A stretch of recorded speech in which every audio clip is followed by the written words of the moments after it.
રાજકોટ ઘટનાને પગલે સુરત ગ્રામ્ય પોલીસ, સુરત બારડોલી ફાયર વિભાગ પણ એક્શનમાં આવ્યું હતું। બારડોલીના બાબેન સ્થિત હેપી પ્લેનેટ ગેમ ઝોન મળી કુલ તરકમ ગેમ ઝોન સંચાલકો સામે ગુનો દાખલ કરાયો છે। હાલ ફાયર વિભાગ દ્વારા 5 જેટલા ગેમ ઝોન પણ બંધ કરાયા છે।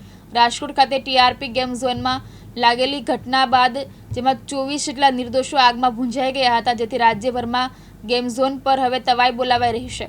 જેના ભાગરૂપે સુરત જિલ્લામાં બારડોલી ખાતે ફાયર વિભાગ અને ગ્રામ્ય પોલીસ દ્વારા ગેમ ઝોનમાં તપાસ શરૂ કરવામાં આવી હતી, જેમાં બારડોલીના બાબેન ગામે હેપી પ્લેનેટ ગેમ ઝોન મળી કુલ 3 ગેમ ઝોનમાં તપાસ કરતા ફાયર સુવિધાનો અભાવ જણાતા ગેમ ઝોનના સંચાલકો સામે ગુનો નોંધાયો હતો। ફાયરના નિયમ મુજબ જરૂરી સાધનોનો અભાવ જોવા મળ્યો હતો, જેથી ફાયર ઓફિસર દ્વારા તાત્કાલિક કાર્યવાહી કરી ગેમ ઝોન પણ બંધ કરાવ્યું હતું। બાબેન બાદ બારડોલી નગરમાં ચાલતા 24 સુનકર ક્લબ, ઓર્બિટ ગેમ ઝોન મળી કુલ 3 ગેમ ઝોનના સંચાલકો સામે હાલ ગુનો નોંધાયો છે। ફાયર સુવિધા વિના લોકોનું જીવન જોખમાય તેવું બેદરકારી ભરું કૃત્ય કરવા બદલ ગુનો નોંધાયો છે।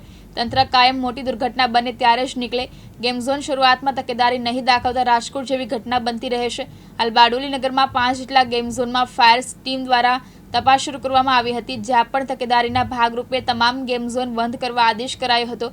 પરંતુ અહીં પ્રશ્ન એ જ ઉપસ્થિત થાય છે કે જ્યારે આવી ઘટના બને ત્યારે તંત્ર દોડે છે, પરંતુ ગેમ ઝોનની શરૂઆત કરાય ત્યારે જ યોગ્ય તપાસ કેમ કરાતી નથી, એ પણ એક પ્રશ્ન ઉપસ્થિત થાય છે। રમેશ ખંભાતી, દિવ્યાંગ ન્યૂઝ, બારડોલી, સુરત।